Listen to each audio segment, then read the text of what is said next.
It looks like relics are on the menu.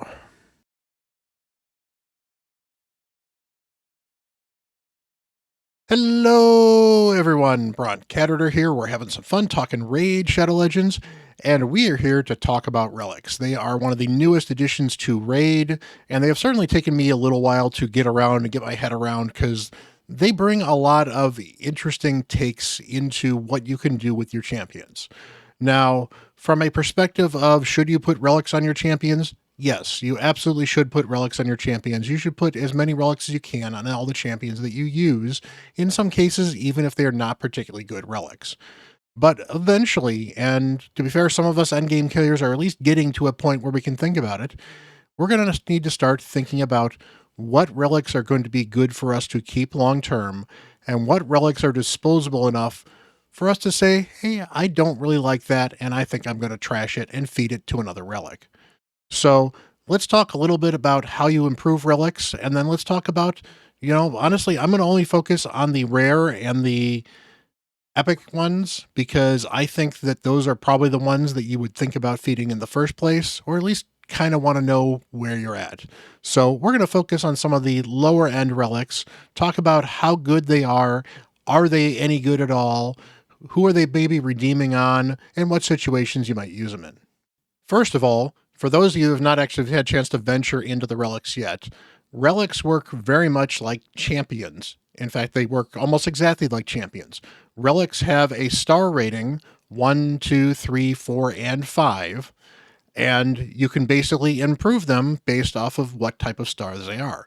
Now, rare relics come to you as 1 stars and only can be upgraded to +3. Uncommons can be upgraded to +6 and start at 2 stars. Legendaries start at 3 stars and can be upgraded to +9. Mythicals start at 4 stars and can be upgraded to +12. And there is a final +15. Actually, I think it goes all the way to +18. So there are additional levels of the relics, 5-star and I guess 6-star, for these relics. So how do you get the materials to level them up? Well, first of all, if we go into upgrade this particular relic here, you can't actually do it because I'm at max upgrade here, but this is using this particular material here, the Starstone. The Starstone, you see, I've got a ton of Starstone. I've been getting it from just doing the various Chimera stuff. You get a ton of it from the chests. So if you ever have an opportunity to sell any of your relics, don't sell them. You'll get enough of this Starstone eventually to be able to do what you want to do with your relics. Obviously, it might be tempting early on to sell to get, maybe remove one or change one out. Don't do it. At least right now, the economy seems to be that for the 1 stars, 2 stars, and 3 stars, you are given so much of this Starstone, it shouldn't be a problem. And the good news is, as you start getting to the higher levels, that Starstone still should be useful because there's only so fast of a rate you're going to be able to use it. Because much like making champions from 1 star all the way to 6 star, the higher up you go, the more experience, which is in the case Starstone, and the more chickens it's going to take. Now, what do you mean chickens as far as the relics are concerned? Well, in this particular case here, there's 2 different options. We have this basalt right here, which is this little thing here, looks like the little, mineral right here. Or we can feed relics. Now, I'm not going to actually feed that relic. We're going to talk about that later. But say I actually want to make this into a 3-star. Well, I may actually have to take one of my 1-star relics, level it up to 2 stars, and then feed it to that other one to make the next one a 3-star. And what do you have to do at 3 stars? Well, once I want to get a 3-star improved further, that one is going to require a bunch more 3-star relics. So that's clearly going to be a bit of a problem for getting some of these higher than 3 stars, particularly because I have not seen in game any way to get higher than a 3-star basalt. And on most of those are either some of the really, really, really hard challenges and the top end chests and the top end chests in Clash. So most people are going to be stuck with only 1-star or maybe some 2-star basalt, maybe occasionally a rare 3-star. We might even get one in some of the things we can earn. It looks like they're going to be coming to the clan shop soon, which is good news. You'll be able to buy them eventually whenever your clan gets to level 15 or 20 or whatever the top level clan level is going to be, probably in 2026. Eventually, we'll start having more 4-stars, and then eventually you'll be able to get some 5-stars. And it does look like it tops out at 5-stars, so you're not going to be able to go beyond that 5-stars. What does that 5-star do for you? If you look here on that information, you can actually see as we slowly but surely level it up, and level 2 is at +3, so this is going to be +6, +9, +12, and +15. So it is going to cap out at +15. It makes something that does a little bit more down here. So the Wearer deals 2% more damage if under any debuffs. That can eventually get all the way up to, well, +3, 4, 5, 6, 8. We can count on this channel. And that is why you want to upgrade these relics. This is an okay relic to look at. We can certainly look here, for example, at the Malefic Talon, which is a really, really good one. Malefic Talon here is 10% or 20% chance to deal extra damage. It goes up to a 30% chance, that's at level 3, 35, 40, 50% chance to deal 10% more damage when attacking. But it also gives you the additional stats. Eventually, level 15 is where you get the last bit of little stat right there. And it's certainly worth looking into. Meanwhile, here I've got the coronet here. This one, it changes how much this damage increases per each time they place a debuff. So it stacks up to 30%, but it goes up by 1%. Well, now it's going up by 2%, now it's going up by 3%, now it's going up by 4%. And the difference there is instead of having to place 30 debuffs to power it up, I now only need 7 or 8. That's a pretty big improvement. So that leads to the next question. Are there any relics that are absolute trash that I should just throw away? Or are there any relics that I absolutely should not throw away because they're just too good? And the answer is yes to both and no to both. And in many ways, all whenever. So the question then becomes, well, if I need to start feeding relics to other relics, what relics are safe to feed and which one wouldn't you feed? Well, that's where this comes in. We're going to talk a little bit about that. First of all, though, however, do keep in mind that rare relics are going to be the ones that are the most common. If you look at the odds of forging something, how it's very shard-like in that even when you're forging legendary materials, you have a chance of getting a rare. Some of the reason for that is because these rares are meant to be fed. So if you happen to have more of any of these than you know what to do with, which I guess could certainly be possible, then maybe it's time to start feeding some of them off.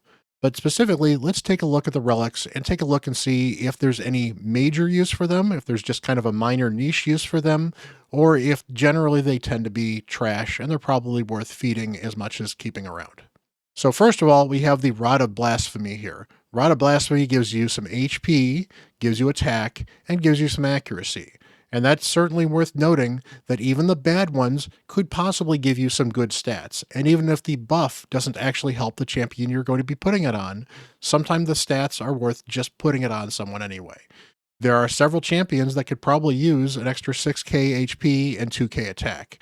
And honestly, mostly that accuracy. Although to be fair, the accuracy needs to go all the way up to +15 before it unlocks. And it looks like you can unlock 18 and 6 stars. Interesting. So that makes sense. There's 5-star chickens, so there would be 6 stars finally, because there's no such thing as a 6-star chicken. So, okay, that does make sense. There are 6 levels of this and +18. So, how would you handle this particular relic? Well, the wearer receives 2% less damage if under any debuffs. Now, this slowly but surely climbs, so you get to +4, +6, +8. That's 8% less damage. It's not too bad. You do have to be under a debuff, however. Makes it just kind of okay. Plus, it means to get this thing up to that 8%, you're going to have to raise its level particularly high. So is this a particularly good relic? Honestly, probably not.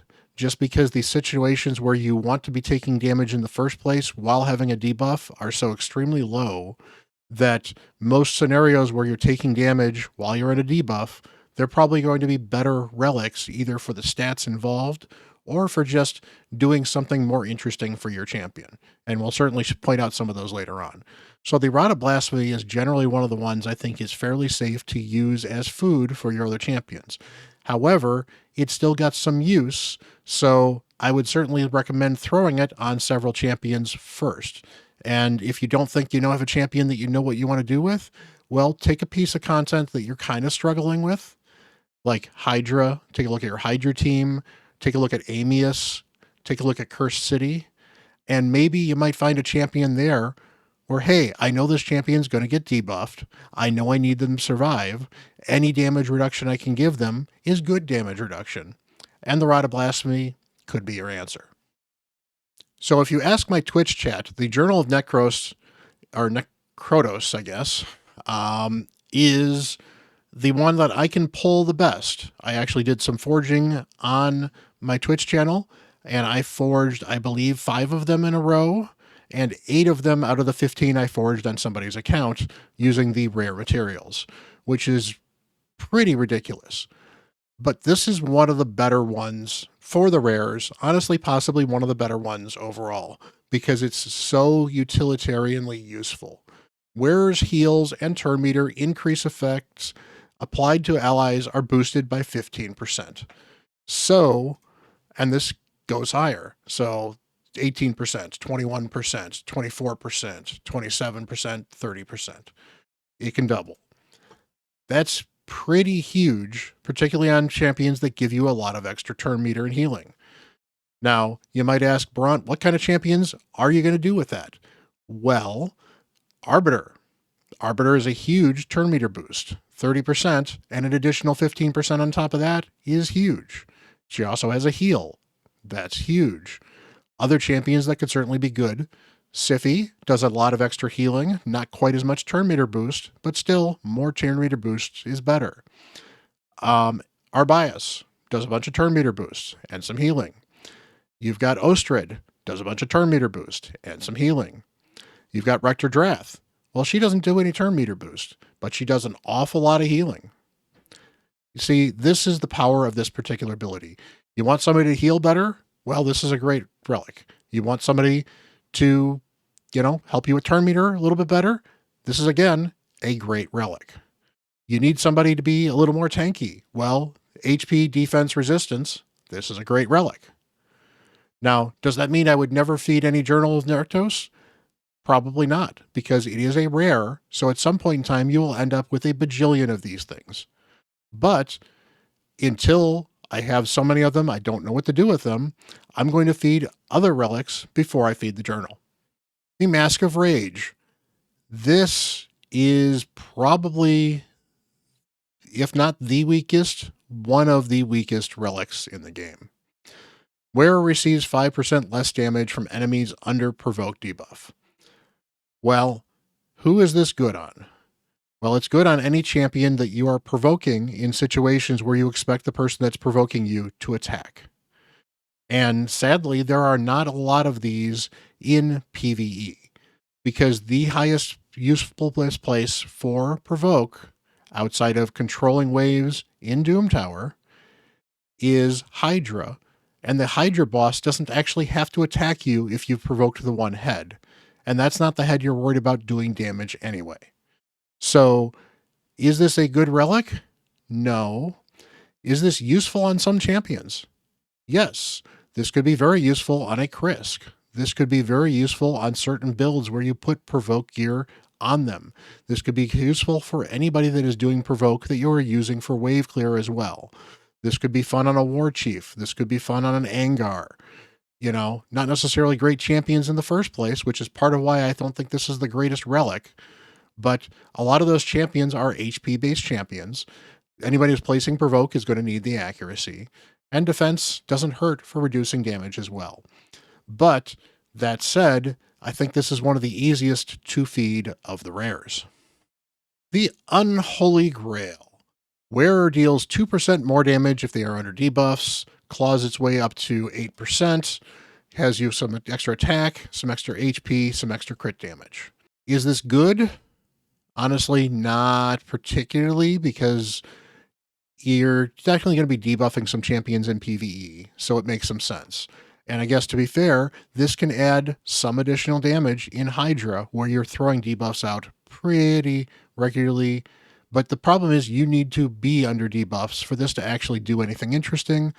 Now, Hydra still that could be an issue because poisons get thrown out. There's a lot of debuffs that get thrown out in Hydra that you will get sometimes as well. So it's not that bad to have, but generally you avoid having debuffs on your champions, and that's already going to cut down on your damage as well. So from that end, it's not particularly intuitive to be using the Unholy Grail. And again, that crit damage only kicks up on plus 15. So getting that extra crit damage is going to be extremely hard for this to level it up so high anyway. But you need a little extra attack on a champion? Well, here's some free attack. Maybe you want to use this gem socket for something. That is one of the things I did not mention yet. These gem sockets, which, by the way, to be fair, all of them have the exact same gem socket down here, which is actually kind of sad.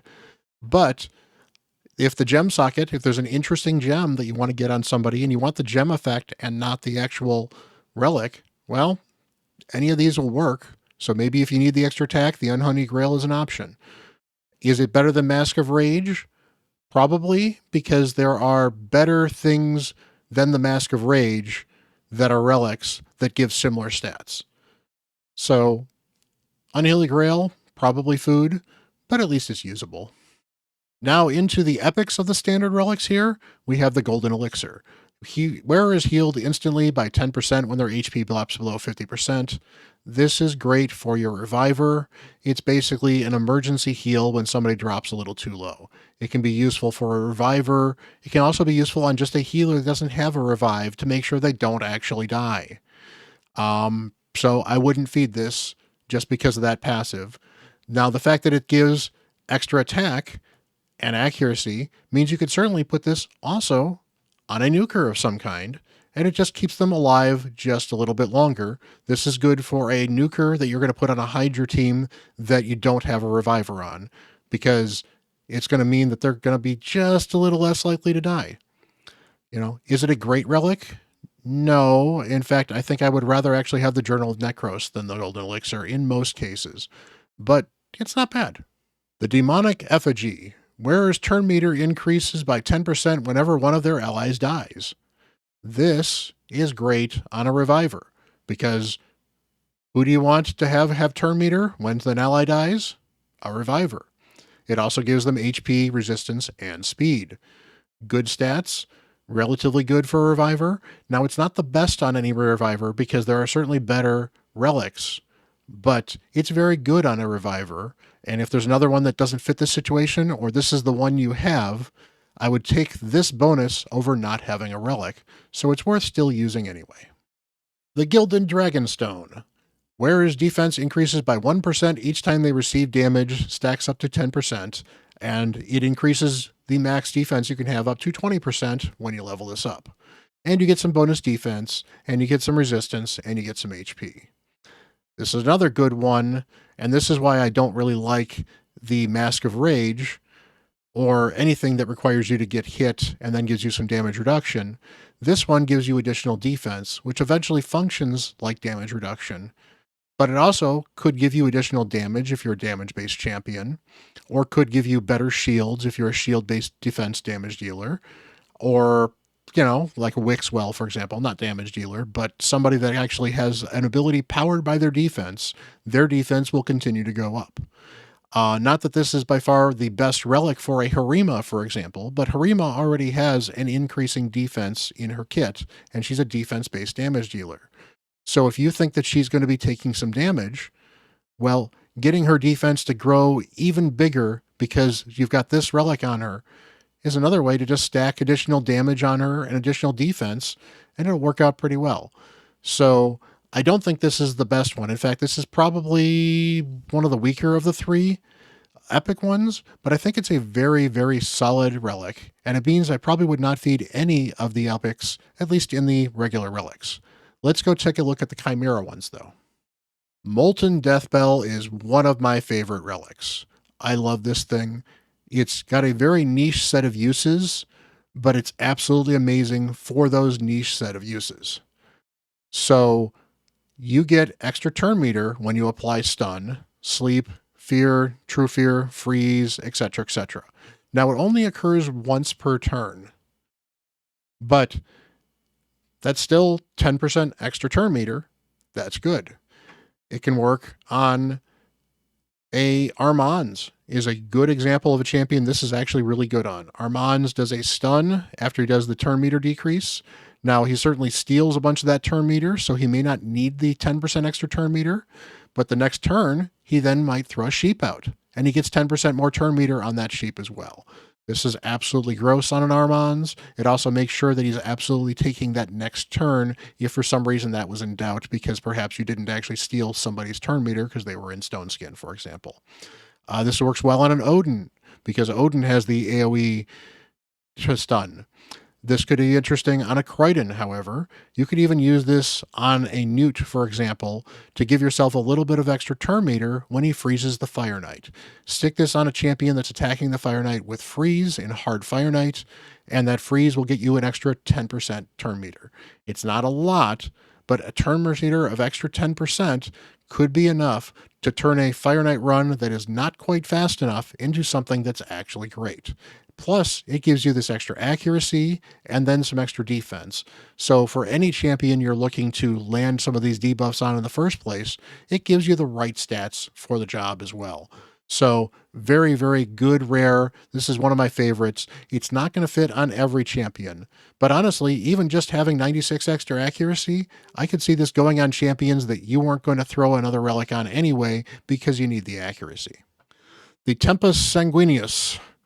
Whereas turn meter reduction effects are boosted by 15%, get some extra HP, get some extra accuracy, get some extra defense. This one is good-ish. And I say good-ish because turn meter boost effects or turn meter reduction effects are very, very limited. So there's only a few champions that really do a lot of them. You've got your Lady Kimmies, you've got your Ostrids, you've got your Lysandras, for example. But there's several of them. There's a lot of them out there that do it. But it's usually a small amount. So 20%, 30%, and you're only adding 15% more to it. Although, again, you level this thing up, it probably goes up to 30%. So if you've got this thing at the highest level, that 30% of an extra 20% is 6% more. That's actually not enough. That's not a lot to sneeze at. So that is pretty impressive for turn meter drain. But you're still limited by only a few champs have turn meter drain, and oftentimes those champions have fills as well, possibly have heals as well. So the Journal of Nectros might be a better one anyway. And if they don't have the heals, then it and the Journal pretty similar as far as how valuable they are. At least this one gives you some accuracy, especially if you get it up to like +9, which I think is where that turn comes in. So not a bad one.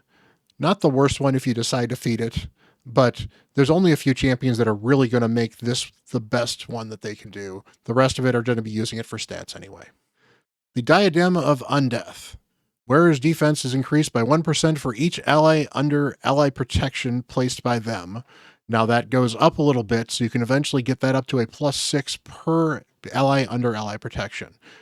Once it gets that high, it's kind of interesting, but only on champions that are using ally protection. And really, there's not a lot of champions you're using ally protection on in a lot of scenarios anymore. You might think clan boss, but most people are not running ally protect clan boss teams in the end game when you're getting all many of these relics. Early on, however, this would be great for your early progressed clan boss team that you're going to be doing the ally protection on, because yeah, that extra defense is just extra chances to not take as much damage. That's good. But overall, there's very few champions that are ally protection. Ally protection, I generally find, is not something that gets a lot of use in the end game because either the ally protection basically means that whoever is doing the ally protection is going to die, or you're using some other healing or some other protection method rather than ally protection, with a few certain exceptions, particularly Krisk, who's a defense-based champion. This is not a bad relic for a Krisk.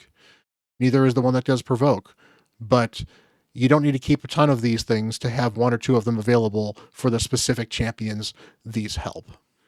The Malefic Talon, we talked about this earlier. This is one of the best ones you can put on a nuker, even in the epic category. So this is definitely a big keeper. It's flat crit damage. Crit damage is amazing. The HP doesn't suck. It would certainly be nicer if it was attack versus HP. But again, you have a lot of HP nukers. Plus, if your nuker has a little bit of extra HP, that sometimes can be the difference between did they die or did they get a chance to nuke back. So Talon, very good. And actually, I will compliment them for actually having different gems on all four of these here. So there's at least a use for some of the rares for using the different types of gems. And again, I'm not going over the gems, but you can certainly use some of these for the gem slots. But the Talon, pretty much, you got a nuker that doesn't have the Talon or doesn't have another relic, stick a Talon on them. It's extra stacks, it's extra crit damage, it's great. And keep in mind, with crit damage becoming easier and easier to get, there are situations where you might, instead of getting a crit damage set of gloves on, you might actually go with a crit rate set of gloves to be able to pile extra other stats on and then get your crit damage from other things such as ascensions, as well as things like the Talon right here. So this can possibly help you do things like speed up some of your nukers or build them tankier or get that accuracy on you were struggling with otherwise. So, you know, leverage your relics, and this is a good one to leverage. The Coronet is another one that is one of my favorites. Increase your damage by 1% each time they place a debuff, stacks up to 30%. It is basically Nature's Wrath, the Relic. Gives you additional attack, which can be good, can also be bad. Gives you some additional accuracy and then some HP. This is really good. I like this on my Thor. I've liked this on Toshiro. I like this on Michinaki. And those are just three random people I pulled out there. They're all Hydra damage dealers. They all happen to be people I've had this on at some point in time. And they are, they do the debuffs, they do the attacking, and they could use the damage. So champions that do debuffs and do damage gain extra damage from this. What's not to love? The Orb of Transfixion is a little tricky because it's just a little odd, but I love this thing and it's a lot of fun. Now, you've got a 10% chance, boostable to 20, 35, of stealing a random buff when attacking a target. Cannot be resisted, so it doesn't need accuracy, occurs once per skill. Now, the fun part about how this works is this happens before the hits. So I have this on one of my arena nukers, and I actually have an arena nuker that cannot nuke through block damage, except for when he uses the Orb of Transfixion to hit through that block damage. That is a lot of fun, another way to use this. But you can also use this on other champions. For example, you've got an Ekmo Thar, you're using him in Hydra. Well, you stick him with this, and Hydra gets a couple random buffs out there that you couldn't quite control. Well, boom, he's stealing them because he's hitting absolutely everybody, and he's doing it particularly regularly. So you could do it on AoE attackers that just happen to be useful in situations where you know you're going to be facing buffs, or you can put it on nukers as a way to counteract some, things like a block damage or a block, an unkillable, something like that. Or you put them on a debuffer you might be using in arena, or even a buffer that also does an attack that you might be using in arena. The ability to steal other people's buffs that cannot be resisted is very, very powerful on the right champion in the right situation. It does need to be, obviously 10% is not a lot, so you get it up to, you can get it up to 20 pretty easily. Getting it up to 35 would be kind of gross. Finally, we've got the Scroll of the Unseen before we get into the special event ones. Scroll of Unseen gives you extra attack, gives you crit damage, gives you speed. That's already very good stats. Wearer's damage increases by 1% each time any other champion takes a turn while the wearer is under a veil or perfect veil buff. This is also known as the Ninja Scroll. But you can certainly use this on any damage dealer on a team where you have veils out regularly. Because again, much like the one that requires you to apply debuffs, this is good. And the damage unfortunately does reset. So at some point in time, it's not as good as the Coronet from who's going to get as much damage for it. But the stats are great for a damage dealer. And again, for somebody like a ninja, where they're always going to be under veil, Or if you're running a team like a Feral team or a Glyciad team or a Duchess team, for example, you may have champions that are under Veil all the time. Plus, if you build somebody that's stupid slow, for example, if you're on a Duchess team, actually, you probably wouldn't run a Duchess team with a Shamail, but say for some strange reason you want to run a Shamail team that also has Veil, well, Shamail getting veiled, he doesn't have to be fast to do his job in Hydra, and he'll start stacking up additional damage, and it'll stack up on the counterattacks as well. So, Scroll of Unseen, probably the most niche of these particular epics. Very, very good, not food. And finally, we get to the Hatter's Reserve, the event one. I kind of like this one, but I'll admit there's only a few champions that really can make the most use of the Hatter's Reserve. So this is probably one of the weaker epics overall. Wearer receives 5% less damage from enemies who attack is lower than the wearers, so you want a champion with high attack, and inflicts 5% more damage to enemies whose max HP is lower than the wearers. So you want a champion with high attack and high HP. Well, there are really kind of two champions that scale both off of attack and HP that I can think of off the top of my head, and that is He-Man and Rhodos. So this is a good relic for a He-Man and a Rhodos. Beyond those two, however, you can certainly aim for one of the effect or other the effect. So, for example, if you've got a Georgid, you could throw this on your Georgid, and your Georgid will receive 5 less damage. Or you could throw this on your Taurus, and your Taurus could inflict 5% more damage. Or your Narcissus could do 5% more damage. It also gives you additional HP and some extra attack and crit damage. So there's some decent stats with it. It already starts off with a plus up to +6 before you have to level it up any further. And again, there's a couple of very specific champions that this like screams put it on them. But if you don't have those champions or you've already got one on them, well, the Hatter's Reserve is significantly less interesting. So, maybe it might be the most feedable one of them. At the same time, I would be worried about feeding too many of the Hatter's Reserve just because I expect them to be hard to get, if not impossible to get, once the Alice event ends. That said, unlike things like the Rathalos events with the Monster Hunter type stuff, the Alice in Wonderhand is not necessarily going away entirely because it's exclusive. It's just the end of the event will happen and some of these things will become harder to find. It doesn't mean you'll never get a Hatter's Reserve. Doesn't mean you won't be able to get more materials to forge a Hatter's Reserve. It just means they're going to be much sparser, probably. Maybe we never will see them again, but I think that's kind of unlikely. So there we go. A look at all of the rare and epic relics. Definitely was a long video because there's an awful lot to go through, but hopefully you understand a little bit more about not only how to grow your relics and make them more powerful, but also which relics are kind of worth keeping and which relics are, I got to feed them over here, so let's feed that one in, then let's throw that one in. So that said, don't feel too bad, particularly if they're the common or even the Chimera ones right now, since that's really the only two that we're seeing a lot of. If you got to feed something that's an epic, and I've told you this is a good one and you shouldn't feed it, but you've got a better relic that you absolutely need to feed something into, well, there's a good chance that at least some of those non-permanently, hit... Well, there's a good chance that some of those that are going to be available always, the Chimera ones and the general ones, will always be available. So if you have to feed one of those epics that should be kind of good, but you don't have somebody to put it on right now, or you just get one of these amazing mythicals and you want to get that up to that 5-star or 6-star, well, that's how you do it. So appreciate that. Smash that like button, smash that subscribe button. You guys are awesome. Glad you guys made it to the end of the video. You have a wonderful day, and until the next video, I'm Bront CatHerder.